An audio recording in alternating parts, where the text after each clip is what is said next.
नमस्कार दोस्तों, जय श्री कृष्णा। राधे राधे। प्रिया दर्शकों, जो औरतें कपड़े खोलकर नहाती हैं उसके जीवन में इसका क्या असर पड़ता है। मित्रों, इस वीडियो में एक कहानी के जारी आपको बताया जाएगा। साथ ही यह वीडियो आपको बहुत अच्छी जानकारी और सीख देकर के जाएगी। तो चलिए मित्रों, आपका कीमती समय बर्बाद ना करते हुए अब सीधे कहानी पर ही पहुँचने हैं। मित्रों, एक समय विष्णु भगवान लक्ष्मी माता के साथ हरिद्वार में घूम रहे थे। लक्ष्मी माता ने देखा कि समस्त मनुष्य गंगा में नहाकर हर हर गैन कहते चले जा रहे हैं। प्रिया दर्शकों, अगर आप यह कहानी सुन रहे हैं तो पूरा सुनिएगा, क्योंकि आधा अधूरा ज्ञान कभी किसी के लिए सही नहीं होता। इसके अलावा है माता लक्ष्मी जो भी भक्ति इस वीडियो को लाइक करें और चैनल को सब्सक्राइब करके कमेंट में जय माता लक्ष्मी लिखे। उनके घर में धन की कभी कोई कमी ना रहे, उनका घर हमेशा धन से भरा रहे। दोस्तों, जब माता ने देखा कि समस्त मनुष्य गंगा में नहाकर हर गैंग कहते चले जा रहे हैं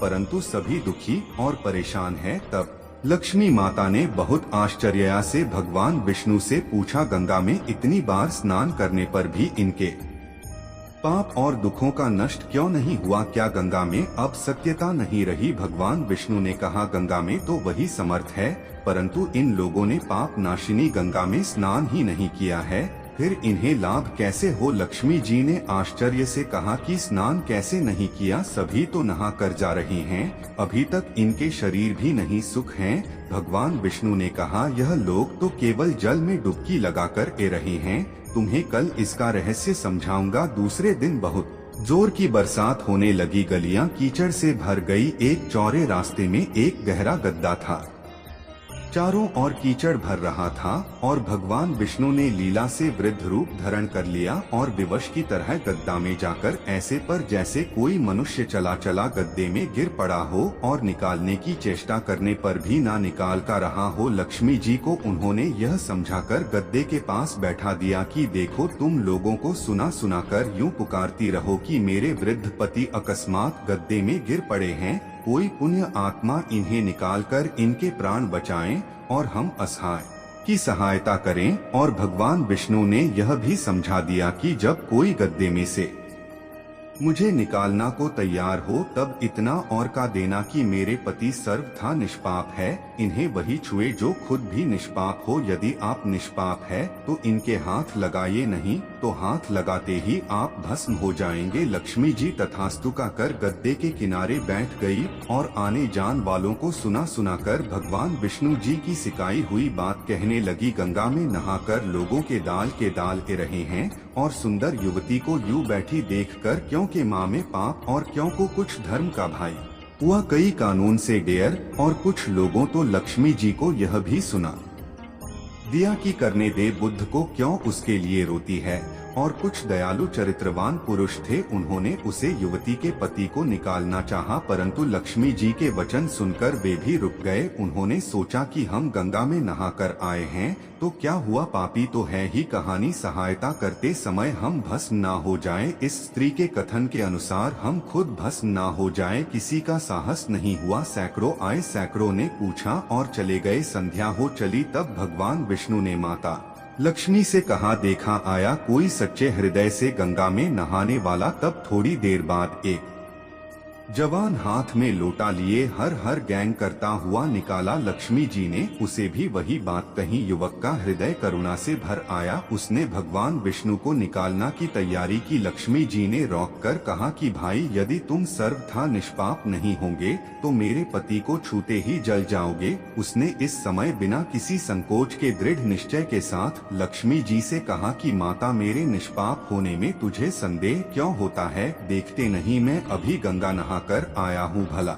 गंगा में गोता लगाने के बाद भी कभी पाप रहते हैं? मैं अभी तुम्हारे पति को निकलता हूँ। युवक ने लपककर बूढ़े को ऊपर उठा लिया। भगवान विष्णु और लक्ष्मी ने उसे अधिकारी समझकर अपना असली स्वरूप प्रकट कर उसे दर्शन देकर कृतार्थ किया। भगवान विष्णु जी ने माता लक्ष्मी से कहा कि इतने सारे लोगों में से इस एक नहीं गंगा स्नान किया है, इसी दृष्टांत के अनुसार जो लोग बिना श्रद्धा और विश्वास के केवल दम के लिए गंगा स्नान करते हैं उन्हें वास्तविक फल नहीं मिलता, परंतु इसका यह मतलब नहीं कि गंगा स्नान व्यर्थ जाता है।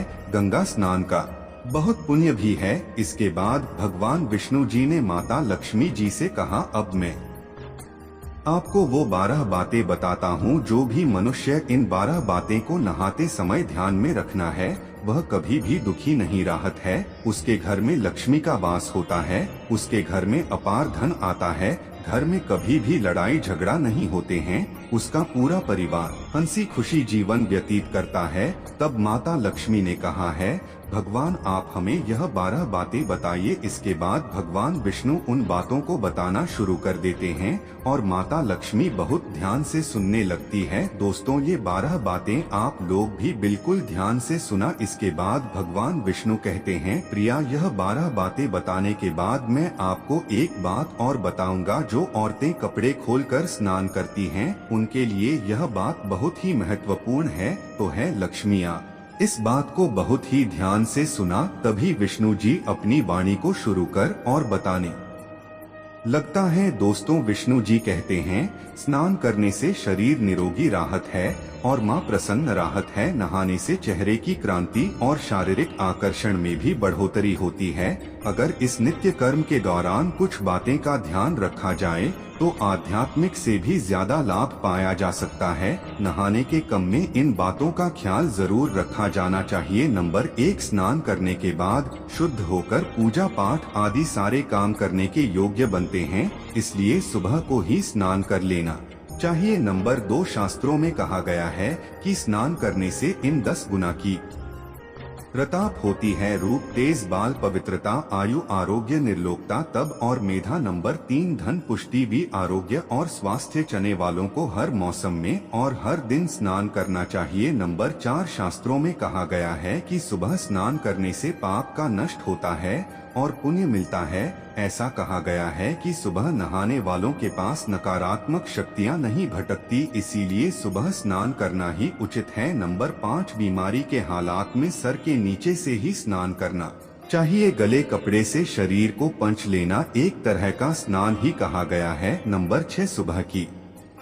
लालिमा चने से पहले ही स्नान लेना श्रेष्ठ माना गया है। नंबर 7, तेल लगाकर और डेको मलमल कर नदी में नहाना माना है। इसकी जगह नदी से बाहर निकालकर तत्पर ही शरीर साफ करके तब नदी में डुबकी लगाना उचित है। नंबर 8, जिन घटन पर कपड़े धोए जाते हैं वहाँ का जल अपवित्र माना गया है, इसलिए वहाँ से कुछ दूर हटकर ही नहाना चाहिए। नंबर 9, नदी में 11 या 21 डुबकियाँ लगाना अच्छा बताया गया है। नंबर 10, पवित्र नदियों में कपड़े नहीं छोड़ने की मनाही है।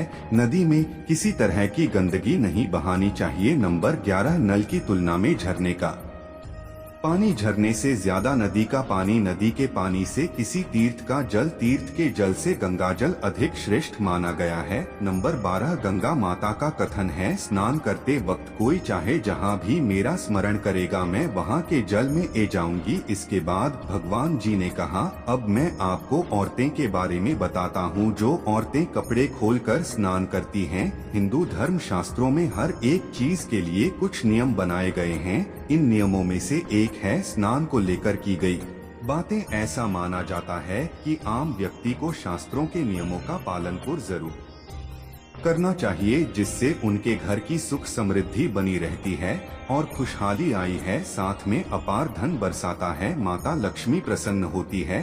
दरअसल हमारे शास्त्रों में ऐसी कई बातें लिखी गई हैं जिनका हम पालन सदियों से करते चले रहे हैं, लेकिन उसके कर्म के बड़े में हमें अभी भी पूरी जानकारी नहीं है।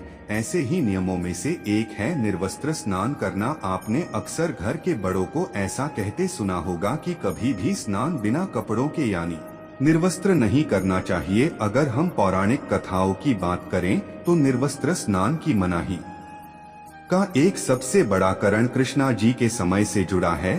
पुरानी कथाओं के अनुसार एक बार जब गोपिकाएं सरोवर में स्नान कर रही थी और वो निर्वस्त्र थी। उसे समय बालकृष्ण ने गोपियों के सभी वस्त्र छिपा दिए। उसे समय जब कृष्णा जी ने उनके वस्त्र छिपा लिए और गोपियों ने अपने वस्त्र वापस लेने की प्रार्थना की, तब कृष्णा जी ने उन्हें समझाया कि कहानी भी बिना वस्त्र धारण किया स्नान नहीं करना चाहिए, इससे जल के देवता वरुण का अपमान होता है। इसलिए आपको निर्वस्त्र स्नान एन करने की सलाह दी जाती है।